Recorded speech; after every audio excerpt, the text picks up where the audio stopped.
Namaste. Welcome to another morning edition of NavaVimarsh podcast. So, first time we are doing a live stream in the morning, and today we have with us Professor Salvatore Babones, who has written a book called Dharma Democracy.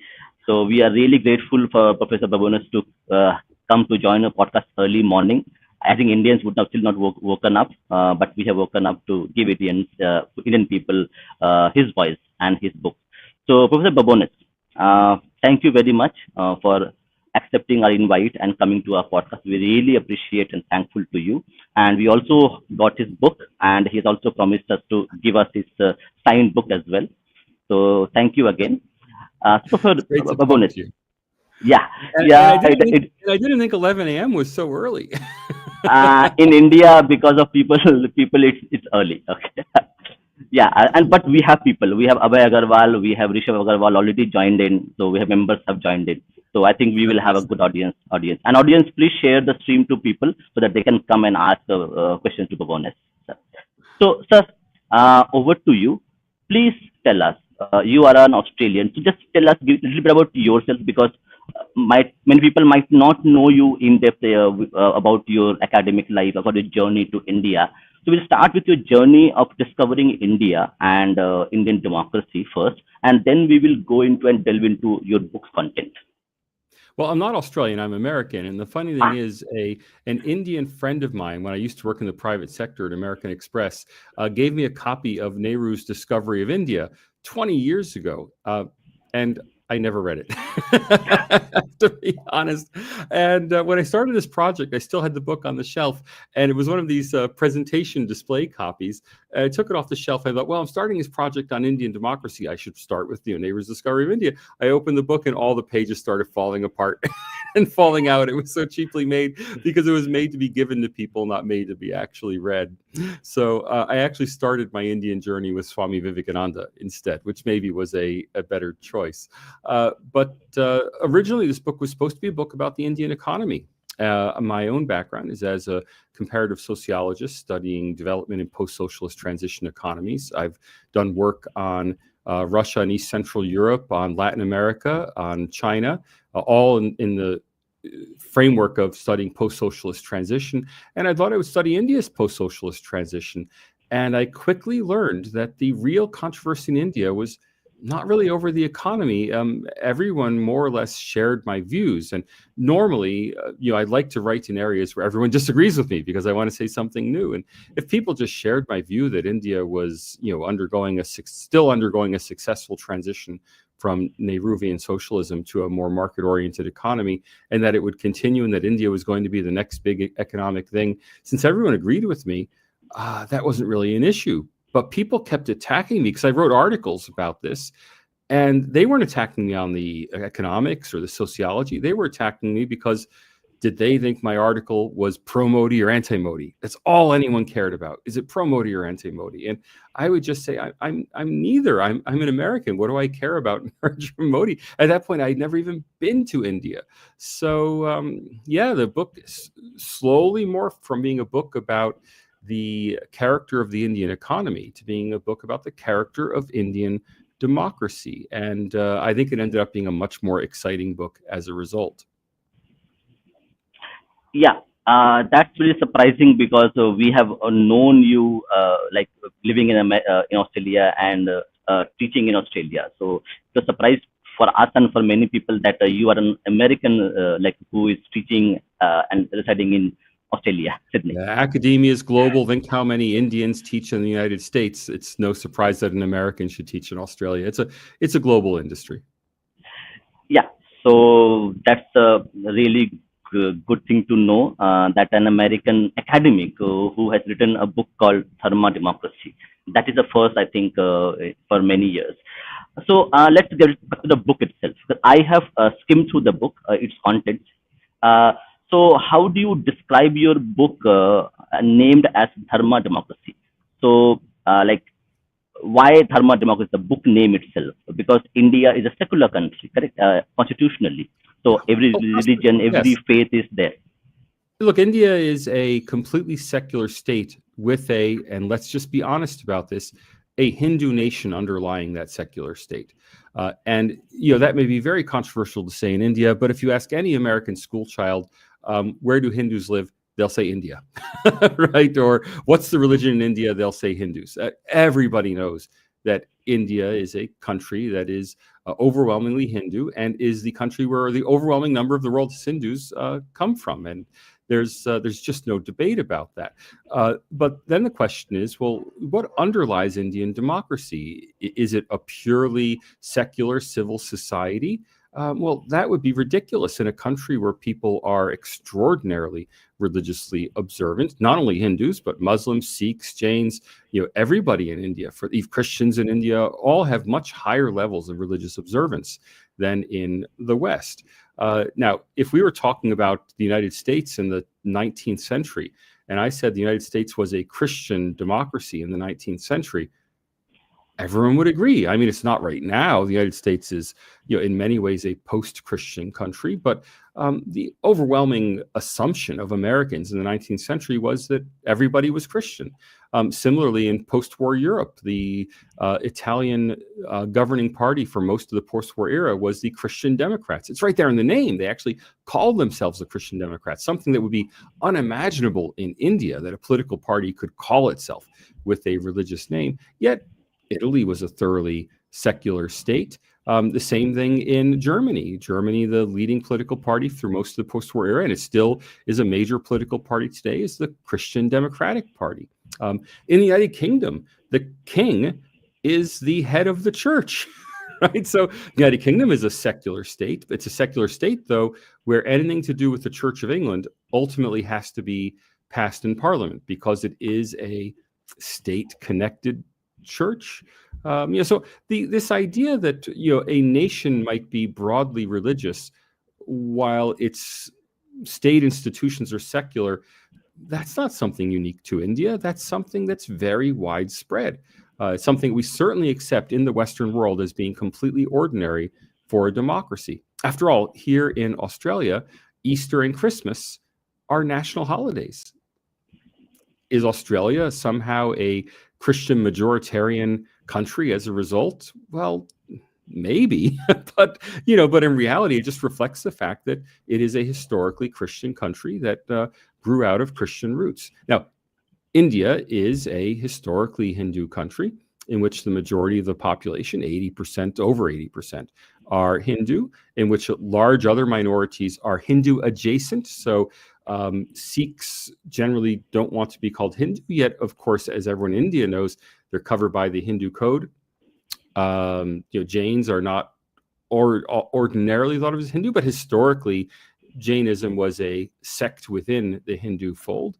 And of course, Jains are covered by the Hindu code, right? So who's a Hindu? It's hard to say exactly, but overwhelmingly, India is a Hindu country and a Hindu nation.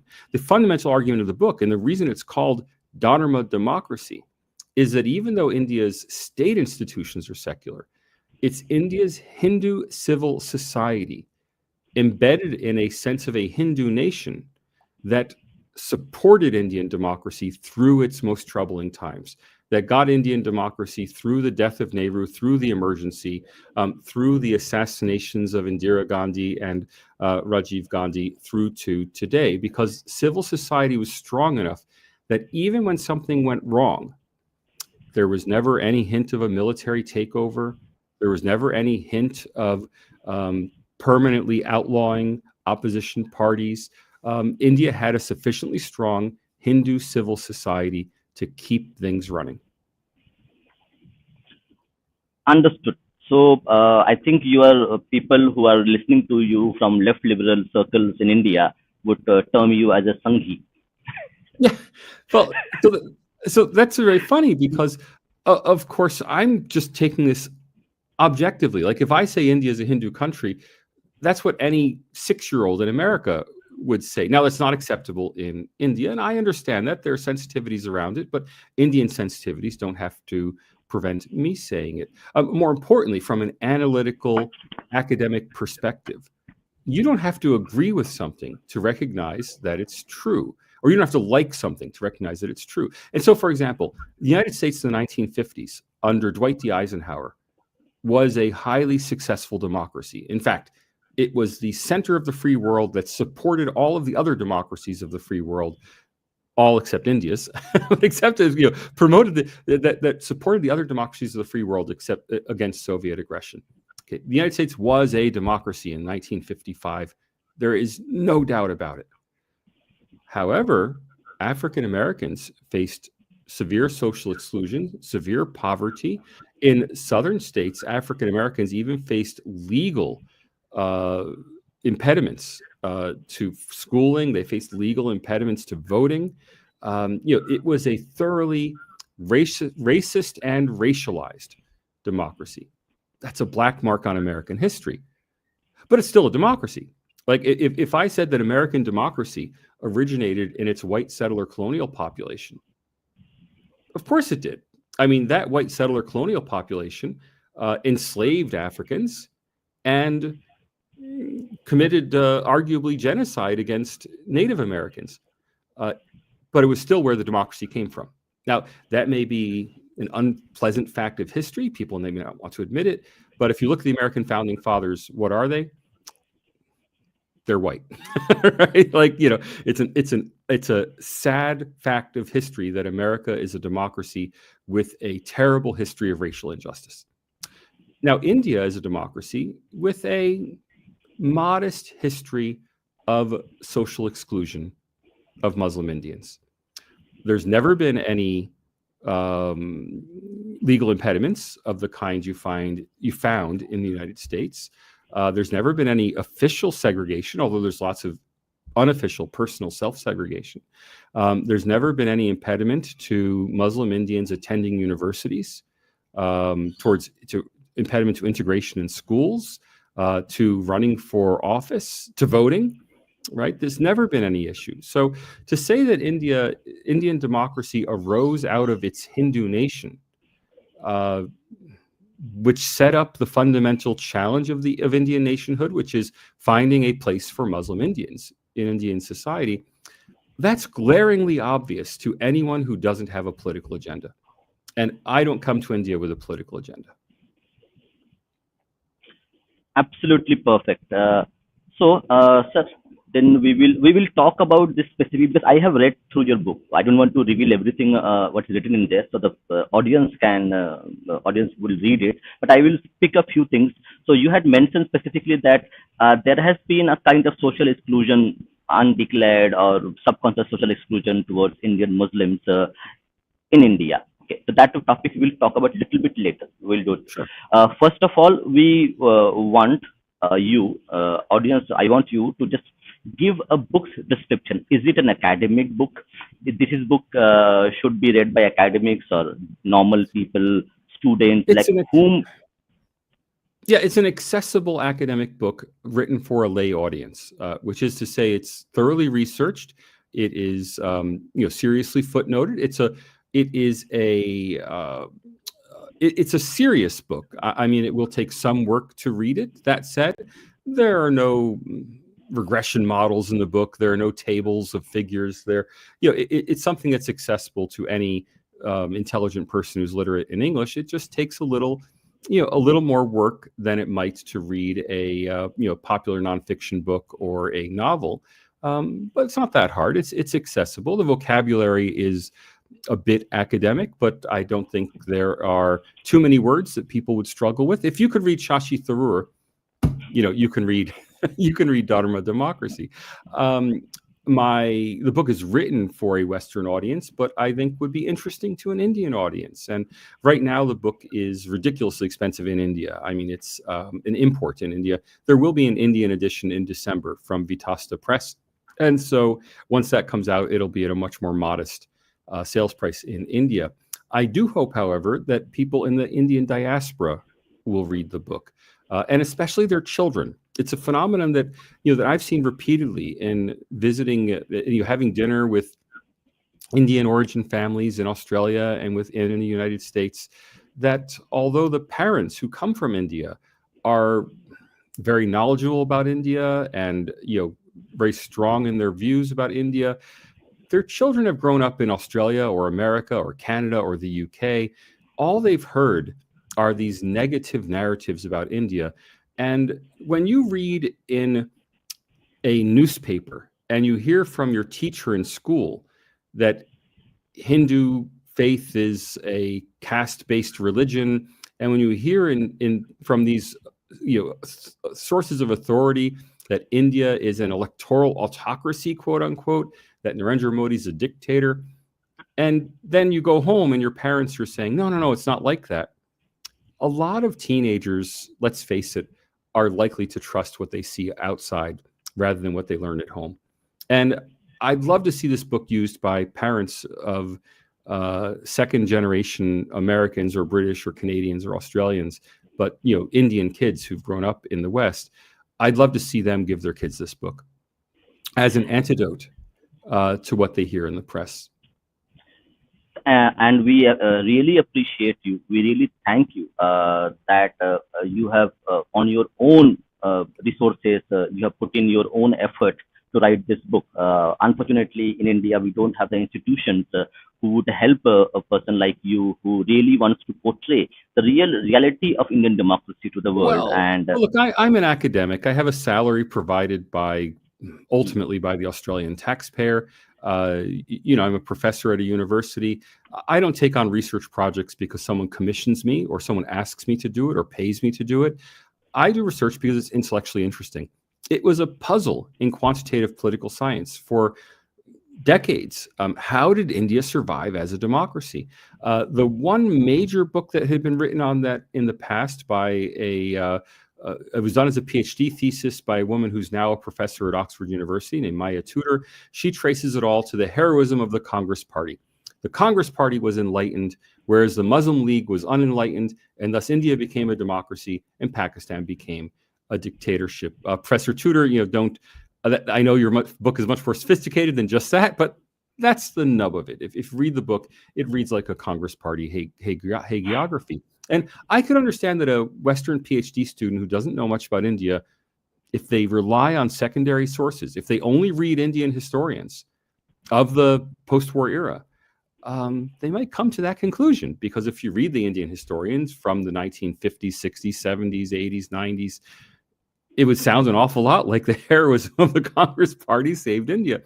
What I've had to do for this book is go back to original sources, right? I'm not a young PhD student just doing that. I mean, I'm 55 years old. I've been around the block. I've seen a lot of academic mendacity. I've seen a lot of accounts that are highly politicized that you just can't trust. I started reading the Congress historians, and red flags went up immediately.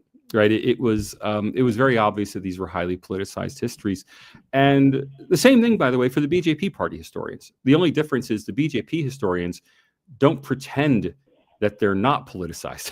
They're openly politicized. So what I had to do is go back to original sources, and that's one reason the book took so long. It was 5 years of research for the book, because I didn't trust. I mean, you won't find any historians cited any Indian historian cited in the book until I have a section in the final chapter about Indian historians, and then I go through the Indian historians and their accounts.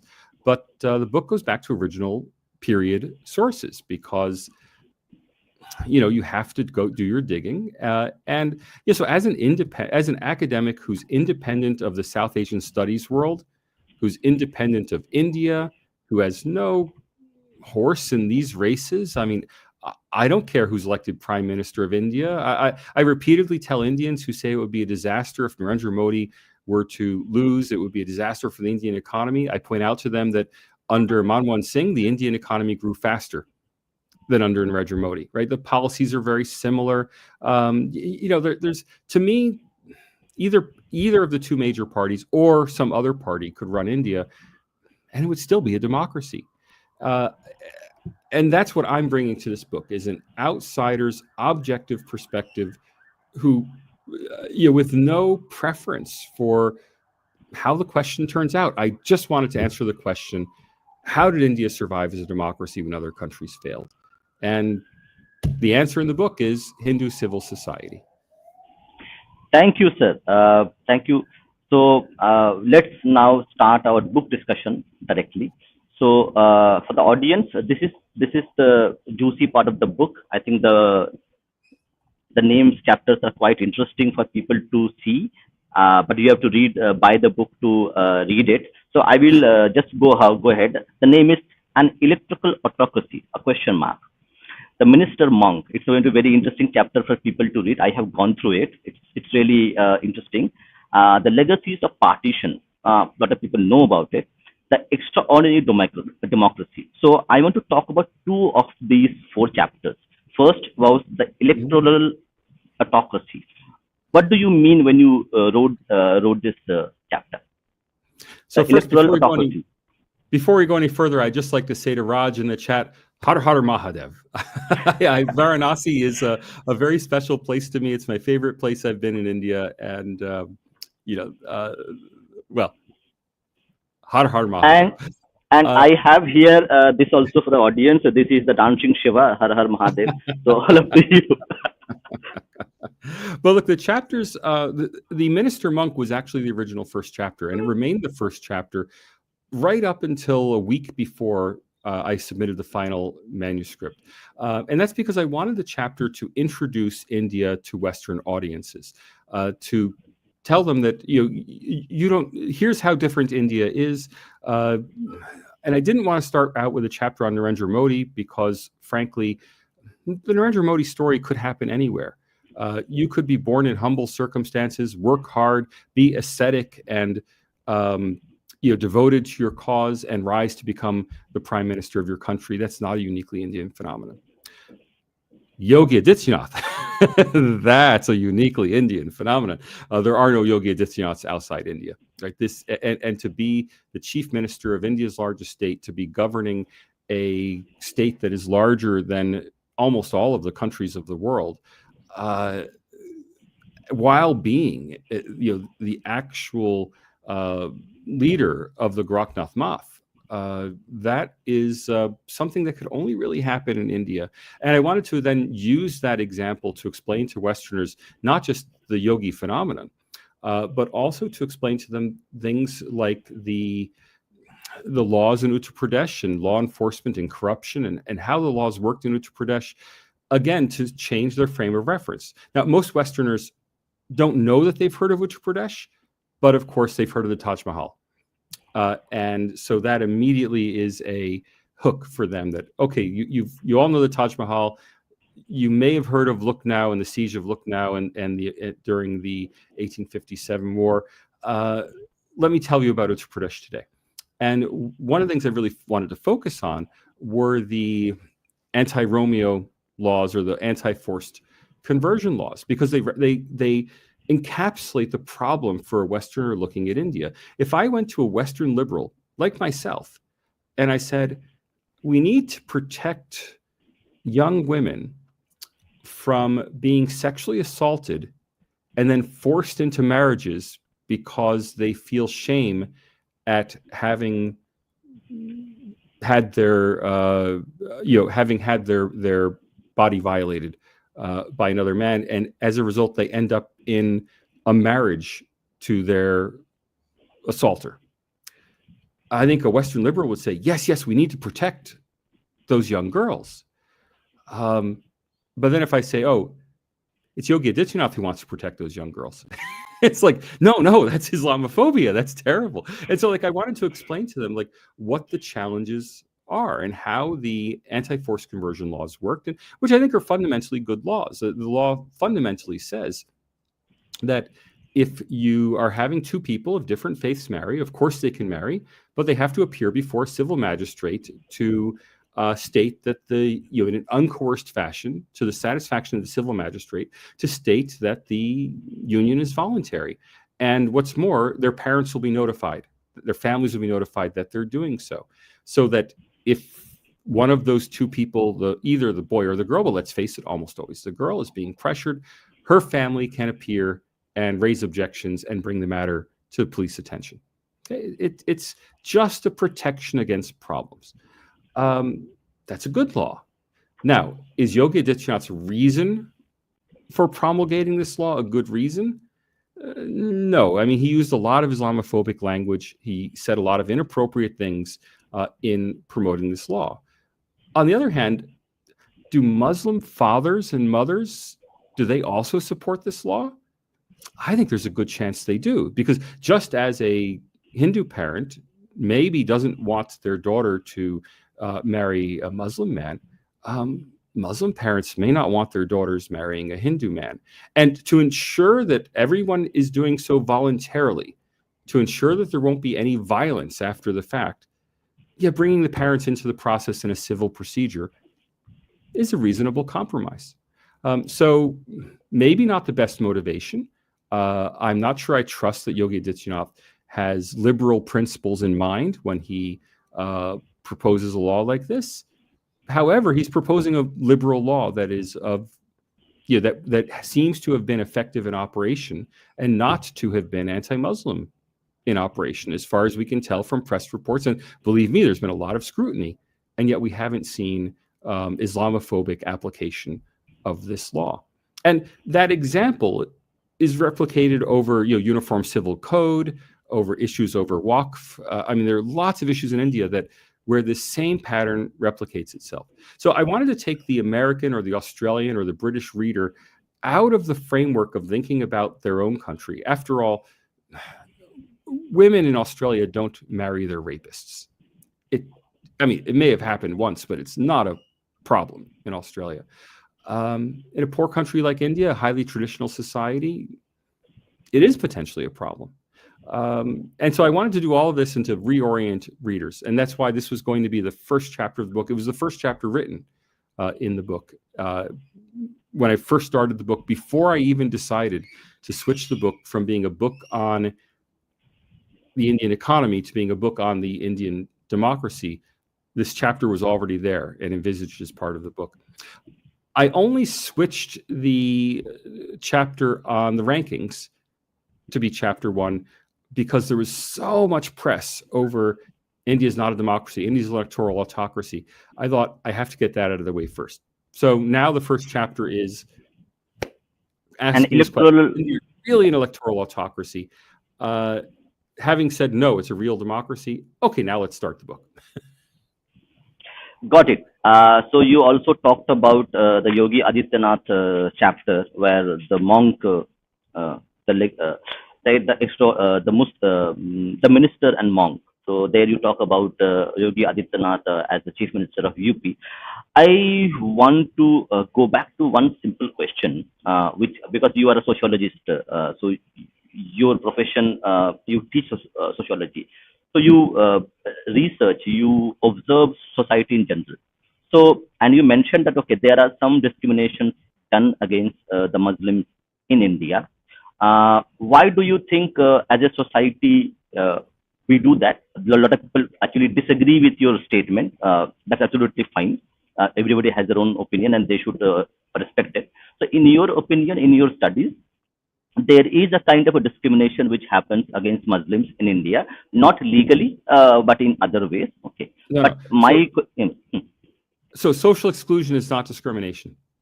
So discrimination, by all accounts, discrimination against Muslims is very low. In fact, Muslim Indians themselves report very low levels of discrimination. Only 20-something% of Muslims in India believe that Muslims face discrimination in India. And that compares similarly to the number of Hindus who believe Hindus face discrimination, number of Sikhs who believe Sikhs face discrimination. It's not out of line at all. And it compares with the fact that in the United States, on the same question, 80% of African Americans believe that African Americans face discrimination. I believe it's 55. It's around 50% of Hispanic Americans believe that Hispanic Americans face discrimination. So self-reported discrimination among Muslim Indians is very low.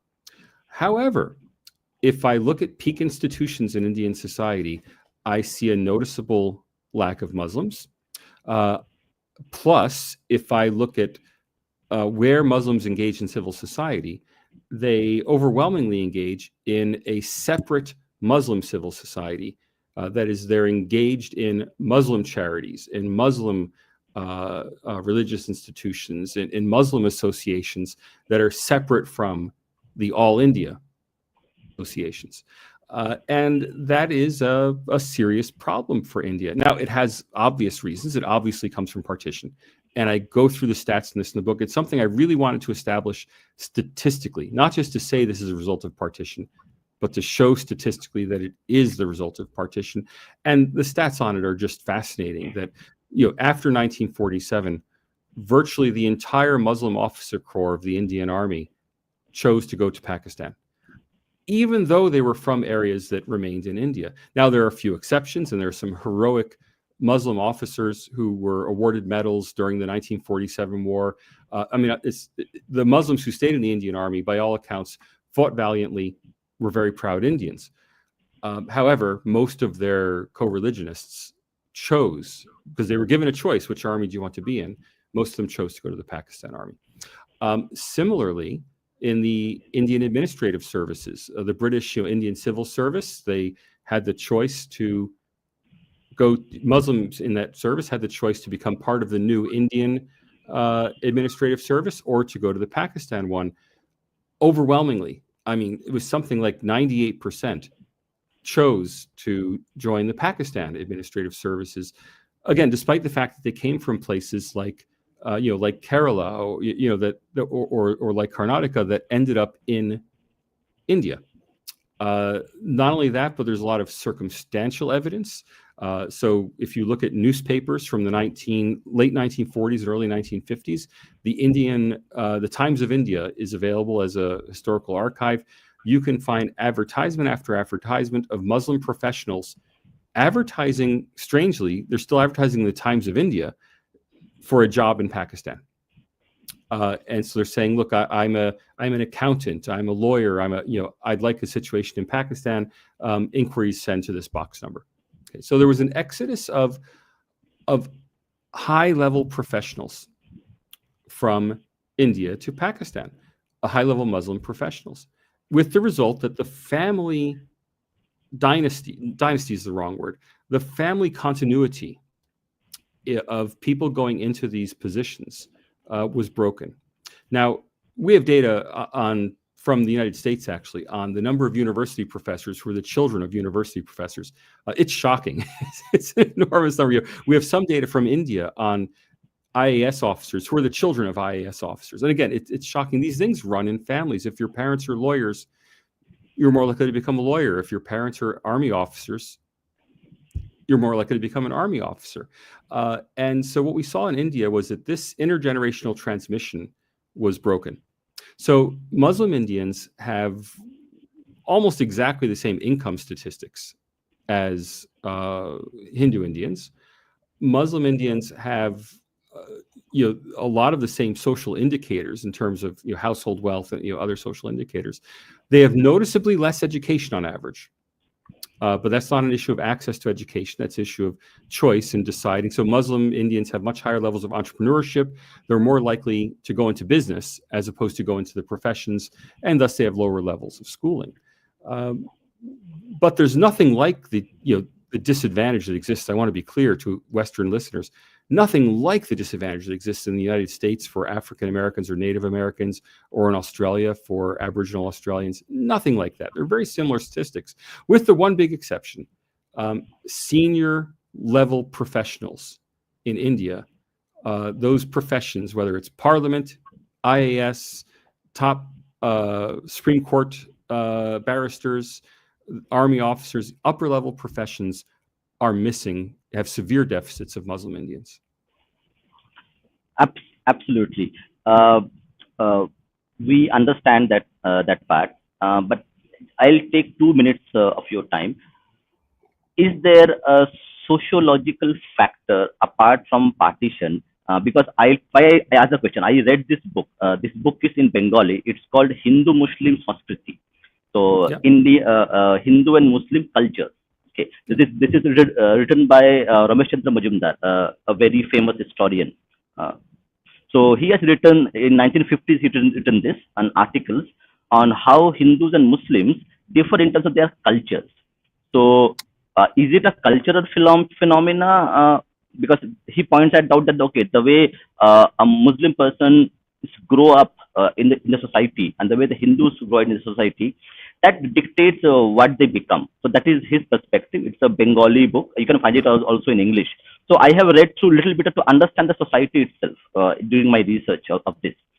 So do you think, is it uh, partially state or people specific people who are doing this, or there's also a factor of how a Muslim grows up in India versus how a Hindu grows up in India? What are their priorities in terms of, like middle class Hindus would be focused on studies and doing good, okay, and they end up becoming professionals. Do we see same kind of culture, that maybe lack of culture contributing to their not becoming IS officers and middle class? It's not a culture problem, it's a family problem. There are no shortage of Muslim barristers, army officers, parliamentarians, senior civil servants in Pakistan and Bangladesh. Right? So it's not that Muslims don't want to have these jobs. It's that Muslim Indians, the Muslim Indian families that tended to pursue these roles, left for Pakistan and Bangladesh. And the Muslim Indian families that remain have not historically encouraged their children into these professions. Now, that's not a cultural issue. That's a decapitation issue, right? The Muslim Indian community was decapitated at partition. The intelligentsia left the country, mostly for Pakistan, a small number for Bangladesh. Interesting, even from what we have from personal biographies, even Bengali Muslim intellectuals from Calcutta, they saw the writing on the wall and went to Punjab, Pakistani Punjab. They went to Lahore, not to Dhaka. That said, this has to end eventually, right? And so how do you overcome this deficit? Well, either you wait 1,000 years, and these structural patterns are very strong. I mean, I'm a rare counterexample to that. My father was if we wanted to put it in class terms, petit bourgeois. My father literally sold cigarettes on Broadway, in kiosks on Broadway. Yet I became a university professor. Now that's extremely rare. And when I talk to colleagues, I always see this like very stark family difference that, my family's background is very different from their family backgrounds. It's awkward. But for me, there's no visible manifestation. No one knows you. People look at my name and they assume, oh, Salvatore, you must be from an elite Italian family, maybe from, maybe Neapolitan nobility. And it's like, no, my family left for the U.S.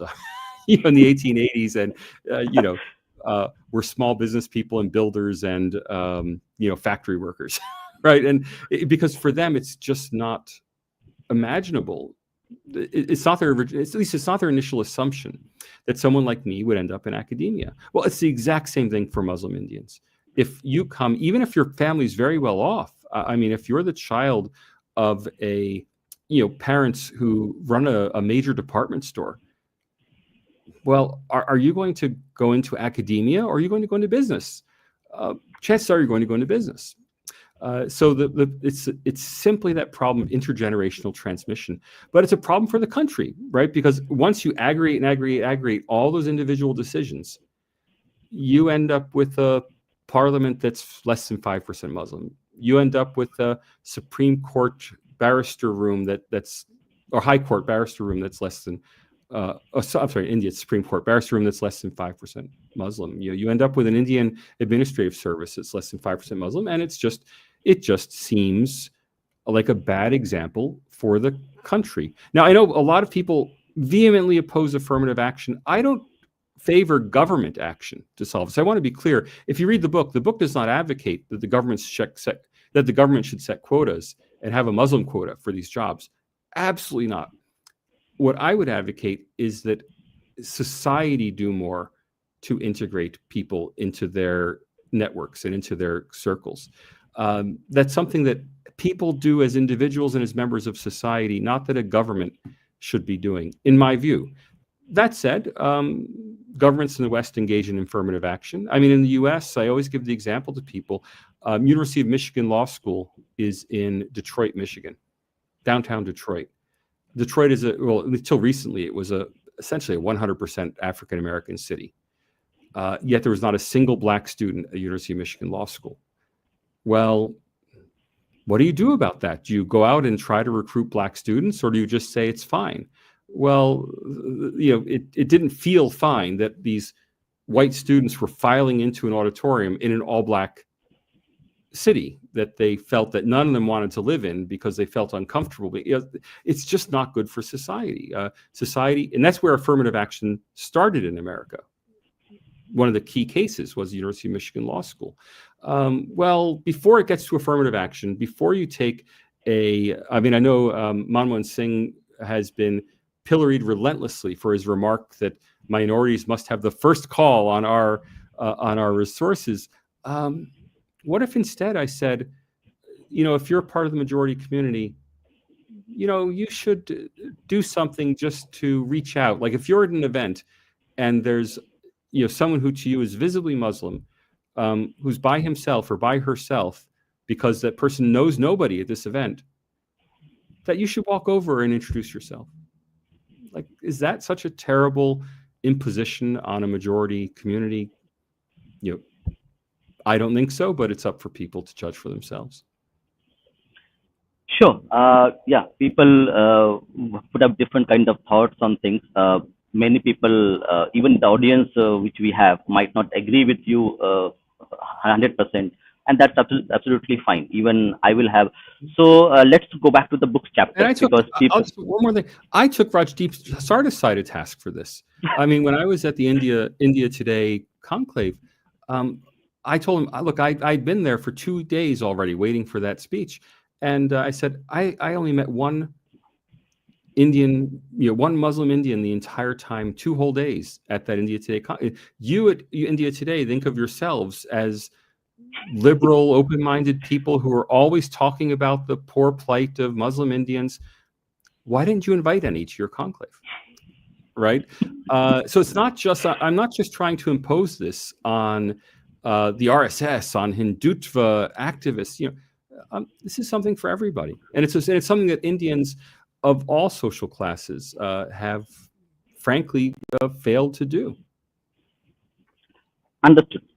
Okay, so last question on this. We'll move to the next chapter itself. So I'll give an example. The trading community, the Gujaratis and the Marwaris, they are the businessmen. They are the business class. Okay. They don't want to become academicians, or they don't want to come into politics. They just want to be left alone doing their business part. Okay. Do we tell them you have to be in the parliament, you have to be in academia because we want to show ourselves as inclusive democracy? This is why I'm against quotas. The Gujarati, non-Gujarati split in India is not a visible fault line of the Indian nation. It's just not a problem. The Hindu-Muslim split is a problem. And I don't think any Indian of good faith can look at the hostility, the historical hostility between Hindu and Muslim Indians and say that, that's a good thing. Now, they might say it's a bad thing and Muslims are to blame. Okay, maybe Muslim Indians are to blame ultimately for it. That's an empirical question. But to say it's not a problem is just not recognizing the challenges in your own society, not being willing to recognize reality. Now, the Gujarati, non-Gujarati split, some people may dislike Gujaratis, think they're too pushy, but it's not a festering wound in the side of Indian nationhood. Though, it's just not an issue in India. But this is why quotas are not the answer. Because once you have a quota for Muslims, well, why don't you have a quota for Gujaratis? Why don't you have a quota for Bengalis and Tamils? Why don't you have a quota for Christians? Where's the Sikh quota, right? So quotas are not the way to solve these problems. Understood. Let's go back to your book. So you also mentioned partition. That partition played a very important you have a whole chapter role. on it. Yeah, whole chapter. So partition played an important part in it. So if you can just give a 5-minute overview in the chapter on partition, what are your points of view about democracy? Okay, and why Pakistan did not become a full functioning democracy, and did partition play a part in India becoming a better democracy, or what impact it has? So my chapter on partition is not a history of partition. I didn't set out to write a history as an historian would. The chapter, however, is an attempt to address historical misunderstandings of partition. And in particular, just to set the record straight, I mean, the partition of India occurred because Muhammad Ali Jinnah and the Muslim League he led insisted on it. No other reason. There was certainly no Hindu pressure for partition. In fact, Hindu leaders of all stripes, whether they're on the Congress side or the RSS side, viewed partition as a great tragedy. Nobody wanted it. It was insisted upon by the Muslim League, not by India's Muslims. And that's something that is widely misunderstood. The Muslim League leadership demanded partition, and they won the votes of India, of Muslim Indians at the time. Did the Muslim Indians really vote for that? Did they want it? It's not at all clear that they did. However, they voted for the wrong people, and they had to live with the consequences. And I said voted for the wrong people because, as everybody understood, Prasad wrote a book about it, Ambedkar wrote a book about it, Nehru wrote a book about it. They all pointed out that even if India was partitioned, the remaining India would still have a 10% Muslim minority. So the idea that Muslims can't live under Hindu rule, that's ridiculous, because even more Muslims would be living, quote unquote, under Hindu rule in a partitioned India. What really drove partition in my mind, and I hope this comes out in the chapter, is the ambition of Muhammad Ali Jinnah. Jinnah wanted to be the father of the nation, and he knew that for India, Gandhi was going to be the father of the nation, and he couldn't stand that. I mean, he could not stand that it wasn't him, it was Gandhi who was going to get the credit. And so he had to have a nation of his own.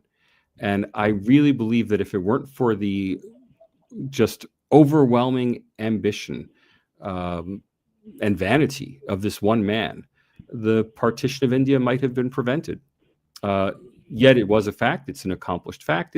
It did play on existing fault lines. That is, this is something that Ambedkar's book on partition makes very clear, that Muslim-Hindu communal violence in India didn't start in 1946. It goes all the way back to, well, obviously before the British presence in India. It continued right through the British presence. It was very strong throughout the early 20th century. Jinnah just weaponized that existing communal violence, but he didn't start it. And would a united India have been a peaceful India? It's hard to tell. That this fault line might have been healed, as many leaders wanted, or it might have festered and ultimately become violent for India. We just don't know. It's an alternative history. But to understand what India is today, we have to be clear-eyed and unsentimental about partition, because partition set up the political fault lines of India today. It set up this problem of Muslim social exclusion in India today. I mean, there was no shortage of Muslim intellectuals in 1947. There only became a shortage because they all went to Pakistan. And fundamentally, people have to understand, Westerners have to understand, that the partition of India did not occur because the British did it. It did not occur because Indians wanted it.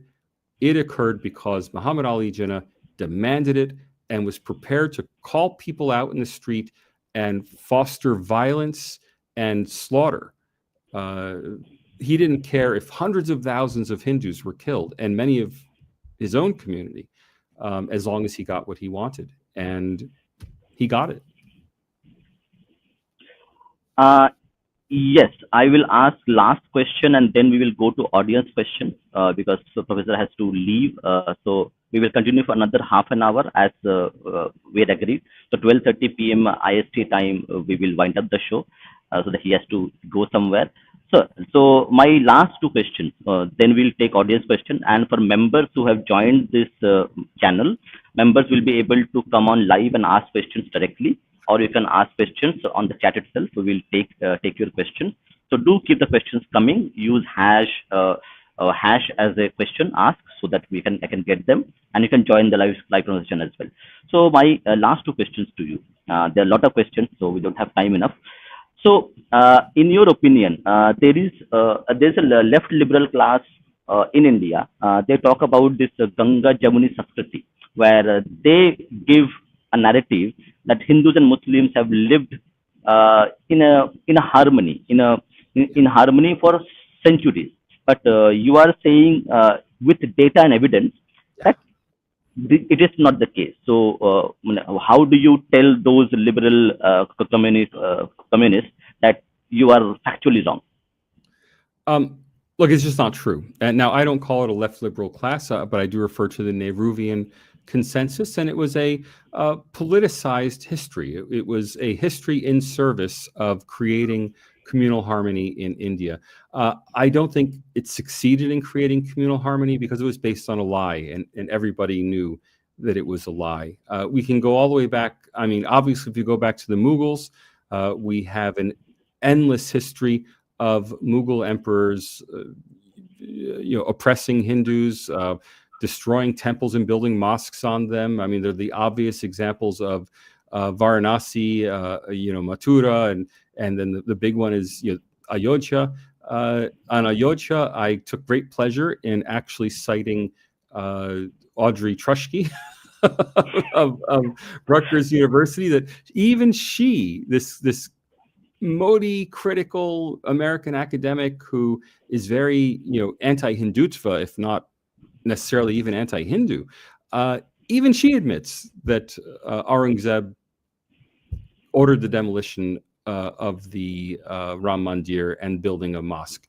I'm sorry, even she admits that Aurangzeb ordered the demolition of the Kashi Vishwanath temple and the building of a mosque on top of it. Of course, Babur ordered the demolition of the mosque of the Ram Mandir at Ayodhya and the building of the Babri Masjid on top of it. No one was hiding these facts. And in fact, if you go to British historians, the colonial era historians before 1947, they're just very frank about the Mughal atrocities. Now, some people could claim that the British historians were motivated by a colonial narrative to make the Mughals appear evil so that the British could supplant them.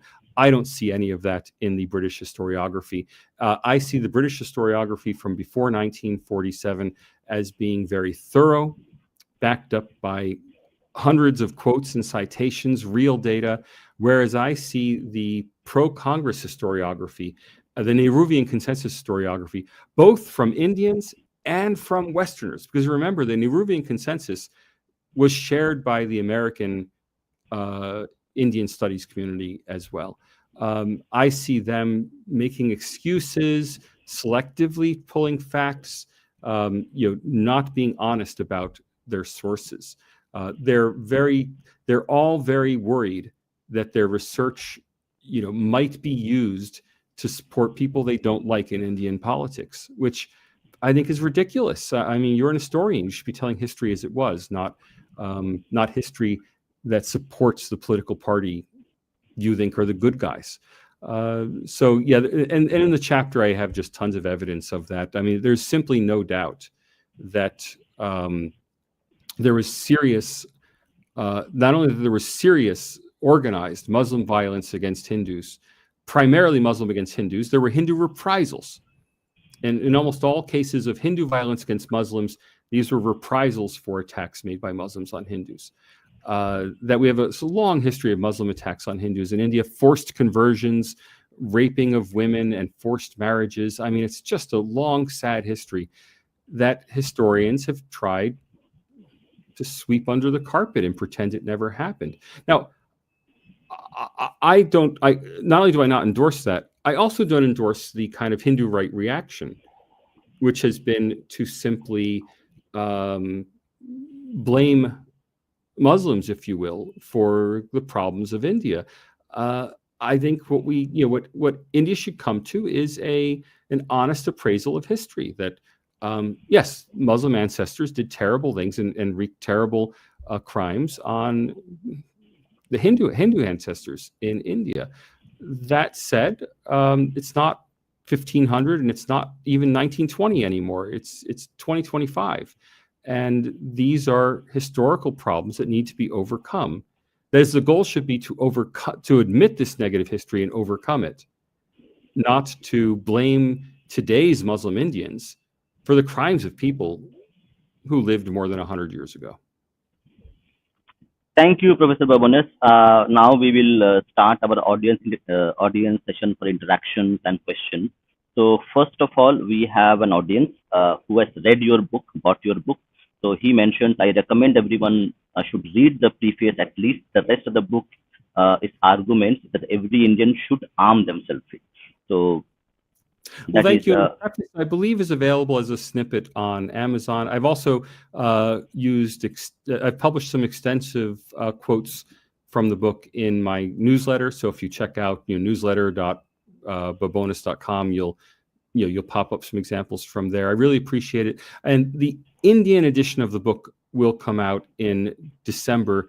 The price will then come down by 2/3 or 3/4 because you'll have a local edition. The current edition in India is extremely expensive because it's an import, but we'll change that later in this year. yeah. And we also have a audience with us, M. Shastri, whom we are seeing. So welcome, M. Shastri.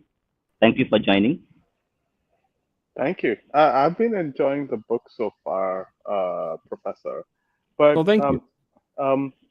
I genuinely enjoyed the preface. I think like the preface is a very good and accurate description of India, like, and what we actually expect of the Indian state as well. The rest of the book is basically like, I think I felt like it was like arguments you arm yourself with. But I have two questions for you. One is, often in the West, I think like it doesn't feel like people in the West are like receptive to your perspectives, right? Like, I mean, you've written a wonderful book, but I doubt like there are people who would be receptive to your arguments that you're making, as factual as it is, right? And we see that in the manner in which like India is treated by mainstream Western press, right? And even how like laughably bad think tanks are when it comes to their objective analysis of India. Like, so how do you? I mean, there are two things. Like, is it even worth? I mean, a lot of Indians can arguably say that we shouldn't bother with these things. Like, is it even worth trying, or like is it like we should always arm ourselves with the argument in place? Look, there are two groups who can do something about that. The first is the Indian government and its diplomatic and consular staff. They've so far as I can tell, shown very little interest in correcting narratives about Indian democracy, and that goes right up to the top to Dr. Subrahmanyam Jaishankar, who, although he repeatedly says, you have no right to question our internal politics, and we are a democracy, he never gives the facts. He never goes and says, no, I have data on this, right? He always takes it. He always frames it as you have no right to question us, instead of answering the question. And I think that's a massive missed opportunity. I'd like to see, and I've told Indian ambassadors this, I've told Mr. Jaishankar this, Dr. Jaishankar this himself, that each embassy should have a list of academics who they could refer journalists to if journalists come with questions about India. Instead of giving a bland EAM answer, they could say, oh, go talk to these people. They're experts on India and they can help you understand India better. That sort of process, and the data in the book are just a compendium that they could use to hand out, to give this information out if they wanted to do so. They've shown no inclination to do so, at least not so far. And the second big group, and probably much more important, is the Silicon Valley CEOs. That there are so many Indian CEOs, chief technology officers, very influential business people, especially in the United States. And they could say to politicians, to others. Look, you're getting India all wrong. Here's Professor Babones' book. He's even-handed. He's American. He's not being paid by anybody. Could you have a look at his book and talk to him if you want? And I'd be thrilled to talk to people. But that kind of pressure has to come from people who are much more influential than I am. I mean, I'm just an academic. I can put the research out there. I probably do a lot more than most academics to make things public and to reach out to the public. But ultimately, it has to be people who have an emotional attachment to India, whether that's Indian foreign service officers or Indians abroad, Indian business people, people who really care about India. It's up to them to make the running in this. I mean, if I can just be very blatant about this, I run a small think tank here in Sydney called the Indian Century Roundtable. For the last almost 3 years, we've been trying to get funding, and we've received some very generous support from individuals. We've had, I think, more than 300 individual donors, and we've had some individuals even put up $10,000 each to help us with seed memberships, seed funding as members. Not a single Indian company has funded us, not a single Indian billionaire, right? It doesn't take very much. I mean, if an Indian billionaire wanted to found an influential think tank that promoted a positive vision of India, an accurate vision of India in the West, that's $10 million. Now, that may sound like a lot of money to you or me, but many of these billionaires have funded professorships at Stanford, professorships at Harvard, professorships at University of Pennsylvania. And each of these endowed professorships, if you want to be the Ambani professor at Stanford, or if you want to have a Tata professorship at Harvard, that's $20 million, right, to endow a professorship. Well, instead of endowing a professorship and having someone who is very India critical get that professorship, put the money into a think tank. That'll go on for the next 20 years, promoting an accurate view of India. And no one has wanted to. I've had many people tell me that they're going to, or they have a friend who's going to, but honestly, nobody very wealthy has wanted to support a better vision of India. And that is both very rich people and also applies to the government. I mean, the Indian government sponsors the Australia-India Institute, but they spend their time promoting nice things like women's entrepreneurship, sports cooperation. They don't touch anything political. So it's up to governments and wealthy individuals whether they want this narrative to get out. And if Indian governments and wealthy individuals don't care, well, who are you waiting for? Who else is going to care? Thank you, Professor. I have another question. I understand where you're coming from when you say that the Hindu community needs to extend a hand to Muslims and basically what you might summarize as bring them along for the ride. Yeah. Right. But I think there's another side to it that is not being understood very well. And one is that even today, we still, as Hindus, we still face coercive conversions, right? We still experience a lot of iconoclasm, right? I mean, it's the 21st century, right? You should be able to respect other people's traditions. Yeah. But despite that, we still experience a lot of iconoclasm. And it's not just within India as well. In the West, especially in Leicester, you had a person by the name of Muhammad Najib, and the UK courts just recently implicated him for basically like raising communal tensions and essentially going after Hindus. So, I mean, what do you do in that case? Like, I mean, it's not like we haven't tried to bring them along for the ride. Like, and it's not like in every step of the way, there's been like a lot of animosity. Yeah, and not just problems for Muslims, also problems from Christians. There's been strong Christian opposition to the building of Hindu temples in both Australia and the United States. When Christians using all the tools of local government, zoning restrictions, that sort of thing, to try to prevent the construction of Hindu temples.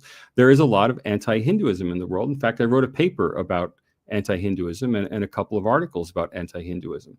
That said, India has to find an answer.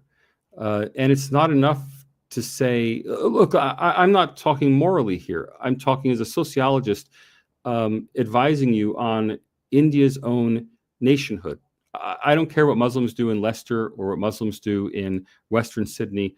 The question is, can Muslim Indians be brought fully within the national mainstream? And if the answer is no, and look, maybe the answer is no, then India is going to suffer for the next 100, 200 years, however many hundreds of years, with this problem of a poorly integrated Muslim minority, until, as some amateur demographers worry, maybe in 500 or 1,000 years, due to differential birth rates, fertility rates, India actually has a Muslim majority, right? That could happen in 500 years. It's not going to happen in our lifetimes. Well, is that the route forward? Something has to be done. Now, there has to be receptiveness on the Muslim side, obviously, and that's been a serious problem, of that lack of receptiveness. I often use the example, because I do have this personal connection to Varanasi, of the Vishwanath temple. The right answer to the Vishwanath temple controversy is not that the government forces a solution or that there's a political solution. The right answer to the Vishwanath temple controversy is that Hindu civil society groups offer to purchase the site from Muslim civil society, from the Muslim religious community, and that the Muslim religious community should accept that offer. Right now, they're not willing to accept any offer. And that's also a problem, right? The fact that a Muslim religious group is, out of sheer spite, holding on to a site that has no particular meaning for them. It's not a major mosque. It's not the Al-Aqsa Mosque or something unsolvable like that. It's just a decrepit local mosque in Varanasi. Sell it to the Hindu side, and you would become, and this is something that Muslims have to learn in India, they would become national heroes, not for giving away their mosque, just for selling their mosque. They would become national heroes, celebrated around the whole country. Why don't they? I don't know. But Hindu Indians have to give them that opportunity. And I think it would play very well if Hindu Indians offered $50 million for the site of the Vishwanath temple. And then if the Muslim side turned it down, to say, look, we're trying, we really want to make this, to do this, we really want to be friends together, and to try to shame the other side into accepting an offer. And I think that approach of, being generous and trying to use moral suasion to build a lasting solution to these problems, well, I'd like to at least see it tried. I shouldn't say I'd like to see it as a human being, as a humanitarian. It's my recommendation that it be tried as a sociologist, because that's a much better solution than having the courts or the government force a solution, in which case there will just be lasting resentments for another 5 generations.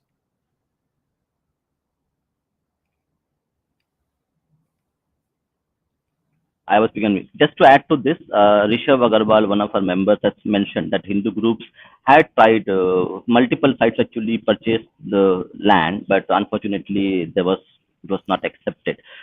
So okay, we have one more our members, Aryan Invader. Please share questions within the topic and within the civility. Go ahead. Har Mahadev, Babones ji. Nice to see you here. What I wanted to ask is, in India, this majority minority issue. Yeah. Most of the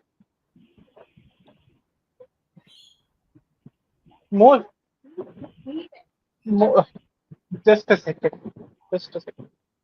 Most of the most of the people, the way they see the issue of majority minorities from the Western perspective, like the things were there between the majority and the minority in the West, that is white versus black. My point is the history of India is not the same as the West, Yeah. because West and the white people, no offense to you, but they were colonizers, while Hindus in their own country were never colonizers. Yeah. They were attacked from outside. The demography could not be shifted completely towards Hindus becoming a minority. That's why they were told that you are a majority, therefore you are oppressors. I Yeah. think this perspective needs to change, because in Africa, it is very clear that black people are not oppressors, though they are in majority. It is clear that the white people or the other people who came there were oppressors. So here, when we say that Hindus should reach out to Muslims, the point is, are Hindus really the oppressors? That Yeah. they should reach out to the Muslims, or the oppressor side who destroyed our temples, who Yeah. forcibly converted our people, they need to make men. Because when they, even today, when situations like Murshidabad happens, that they throw Hindus out of that district, or the Kashmiri exodus happens in 1990, then what is the Hindu side supposed to do? Yeah. That is Thank you. what I'm Yeah, thinking. thank you. Please, sir. So look, I want to be very clear. In the book, I try to address exactly that um, that falsehood, the idea that Hindus are oppressors in India. And I'm very explicit in the book that there's nothing like the white oppression of African Americans or the oppression of indigenous peoples, that in fact, historically, it's Hindus who have been oppressed by Muslims in what's now India. And I'm very explicit about that in the book, and I want to correct the Western understanding of these problems. At the same time, I put it to majority Hindu Indians, it's your country, which is to say India has a fundamentally Hindu nation that underlies its democracy. Hindu Indians are not just the majority, but also are those who dominate in peak institutions today in India. And whatever misbehavior there may be by members of other groups, the fact is it's your country, and it's your country either to have a healthy society or to foster a society that has endless recriminations. Believe me, if you read the book, you will not find that the Muslim side is exonerated or excused of the historical crimes that were committed by Muslim Indians. Quite the contrary, I highlight those crimes. That said, I think we are where we are today, and we have to. Indians have to come to some reconciliation, some solution to this problem, or have to accept that they're going to live with this problem for 100 years, for 200 years. I mean, when is it going to end?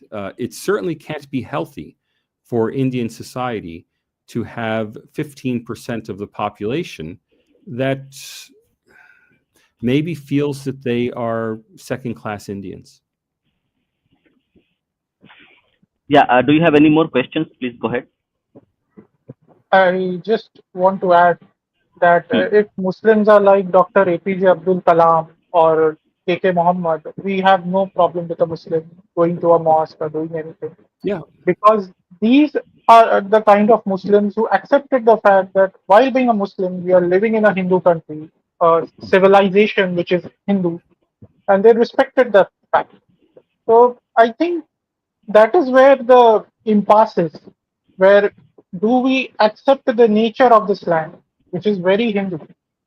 So yeah, your point is right that we also need to reach out, and I think our state also has a role to play where they have marginalized Muslims by giving them separate personal laws, Yes. allowing them to not become a part of the mainstream, allowing them to keep their women backward. So that has also separated them and created a parallel Absolutely. society. So And I yeah, highlight, I agree with you. and everything you're saying, I highlight in the book. that the book, remember, is meant to educate a Western audience. And what I'm telling the Western audience is that they're, contrary to popular perceptions in the West, there's no repression of Muslims in India. That the Muslim personal laws are illiberal, patriarchal, and completely at odds with modern democratic norms. That the violence in India the intercommunal violence has largely been stoked by from the Muslim side, not from the Hindu side. So I'm making this very clear to Western readers in the book. But I also challenge Indian readers to ask what they want for their country for the future, and solving the problem.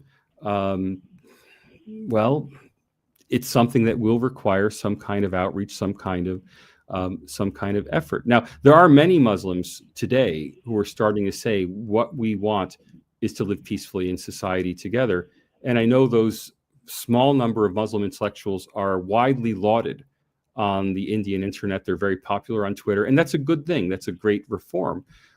But it has to go further. And if I can just give one example, that as an outsider, that I would encourage both sides. I mean, in a country that's a liberal democracy like India's, if you want to have a religious procession down a main street, you can register for a permit, and it's your right to have the procession. And of course, if you want to have a Hindu procession right in front of a major mosque, it's legal. You can do it. But you know that it's going to cause distress among people. And, why not have the procession on a different street instead of pushing it in front of the major mosque? On the other hand, if you're Muslim in India and you like doing the call to prayers, and you want to do the call to prayers every hour, and you want to start at 6 a.m, do you really need to hook up a massive loudspeaker? Yeah, okay, you may have the legal right to hook up a loudspeaker, but wouldn't it be more neighborly to have a quiet call to prayer? I mean, after all, when the call to prayer was done before the 20th century, there were no loudspeakers. It's not like loudspeakers are an inherent part of Muslim religious practice. So you could also be good neighbors. And that kind of good neighborliness, that may sound very down home, very basic, but I think it would go a long way towards reducing the potential intercommunal flashpoints for violence in India. And then if both sides are showing that they respect the other, and here I have a whole chapter dedicated to Swami Vivekananda, whose plea, he doesn't say that Hindus are right or Muslims. I mean, he says that Hindus are right, and that Muslims are wrong. He admires Muslims in many ways, but he thinks ultimately the Muslim path to God is only a subset of the broader Vedanta path to God. Okay, fair enough. But he emphasizes that it's important not just to tolerate your neighbor, but to sympathize with your neighbor, to try to understand your neighbor's needs, desires, and approaches to life. And that's why the chapter is actually called Not Only Toleration, because toleration isn't enough in Swami Vivekananda's philosophy. Sympathy is required as well. And that sympathy is lacking on both sides in India. It's not a Hindu problem of lack of sympathy for Muslims. It's a Muslim problem of lack of sympathy for Hindus. Both sides are going to have to either resolve that or be at odds, like I said, for the next 1,000 years. Absolutely. Thank you, Babones sir. And let's take last few questions from the audience. Thank you, Aryan, for joining. We really appreciate your support. Thank you. Sir, we have a question from an anonymous Hindu, another member, asked, do you think this anti-Hindu mentality around the world is increasing because of the recent found love of Hindus, that is Hindus, a hyper-nationalism, extreme public display of religious rituals? No, that is, I think anti-Hinduism has been a force in the West, in Britain, especially in the British West, ever since colonial era. I think today's anti-Hinduism is a hangover from British colonialism. During British colonialism, there was a strong sympathy between British colonizers and local Muslims, both because the British Empire included a very large Muslim empire in the Middle East, but also because British viewed Muslims as fellow Abrahamites and fellow fellow worshippers of one God.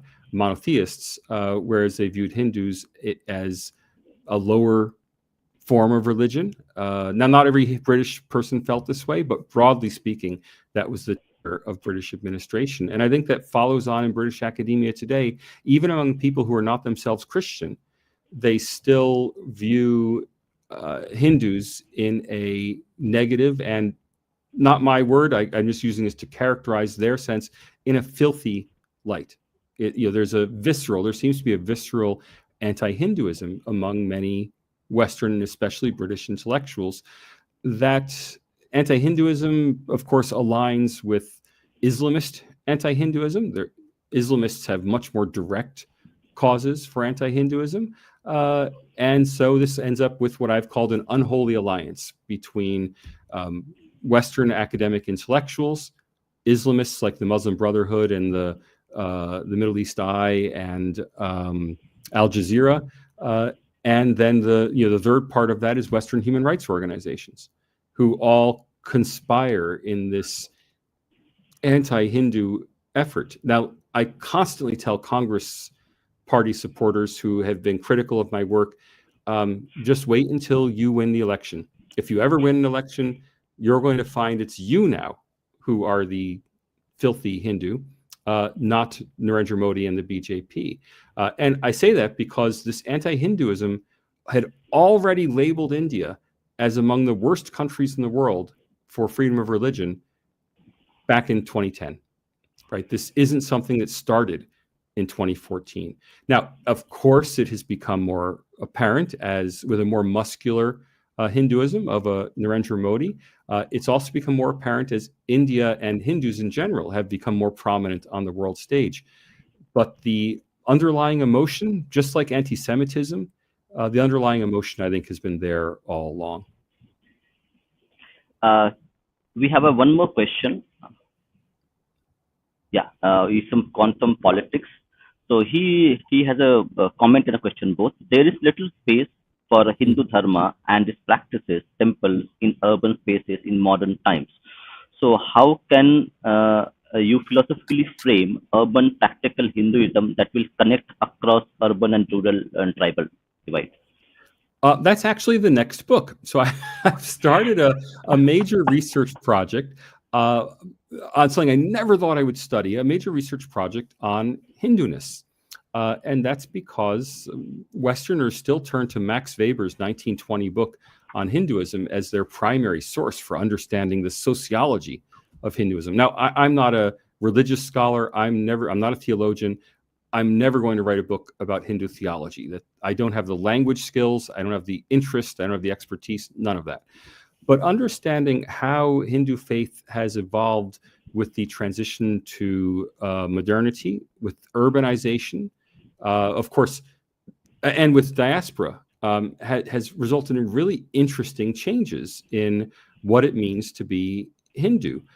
Since traditional Hindu faith would have been centered around a very geographically specific and caste-specific and family-specific form of worship, that has now dissolved in many ways into more modern Hindu sects and more modern Hindu traditions that have we've seen the development of a systematic Hindu theology that probably would be unfamiliar to people 100 years ago or unfamiliar to people in many rural parts of India today. So it's all subject for a book. And the biggest thing I want to take on in that book are the myths around caste.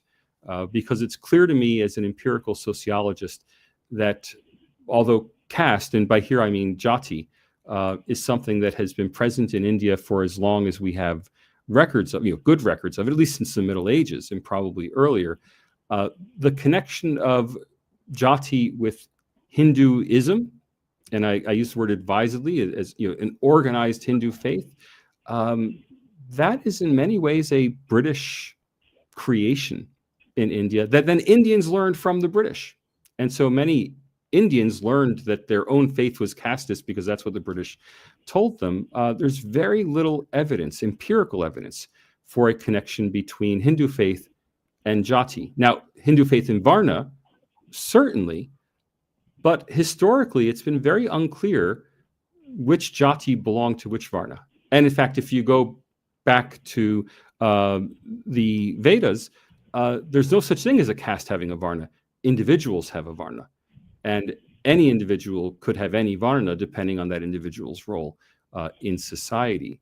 So it's something that's really fascinating. The connection, the blatantly incorrect teaching in the West that Hinduism is a caste-based religion it's completely wrong. It needs somebody. It needs some kind of correction in the West, and it needs a correction within India, because many Indians who've been Western educated or educated in Western curricula in India have accepted that narrative, which simply is historically and empirically false. So, next major research project, look for a book in 2030. Yeah, thank you, Professor Babones, for your time. And like for the audience itself, what Professor is telling about that the caste system is something which is solidified, in taken, done as a documentation in terms of who is which jati and which caste. So there is a book called Shivashakulam. It is written by South Indian individuals. It's a very good book. So Professor Babones, I will also like, if I can, recommend the book if you can read. So you can read this book on caste system, ancient caste system and Jati Varna system, how it operated. This is the book called Shivashakulam. You may know about it, but for the audience also, I'm just sharing it. Look, there are several very good Indian books that clarify the situation. There is Caste or Castaway by Sachi Sharma, I believe it is. There is Varna Jati Caste, which I think is by Rajiv Malhotra. There are several good books. What they're lacking is a research basis. So these very good Indian books explain the reality that they know, but they don't have the empirical survey-based and census-based foundations to demonstrate that those facts are correct. And what I want to do is go to the empirical basis. Again, write a sociology of the Hindu faith. And hopefully, if the 2027 census data are made public, I'll be able to use that data in it as well. Thank you. Thank you, Professor Babones, for coming to the show. Thank you for asking a bit difficult, maybe a bit controversial questions. So we really appreciate your time, and maybe we can invite you one more time to discuss, because I had a lot of questions which you could not ask because of time and because of audience. So maybe sometime we can invite you again to discuss more about the book when the Indian edition launches.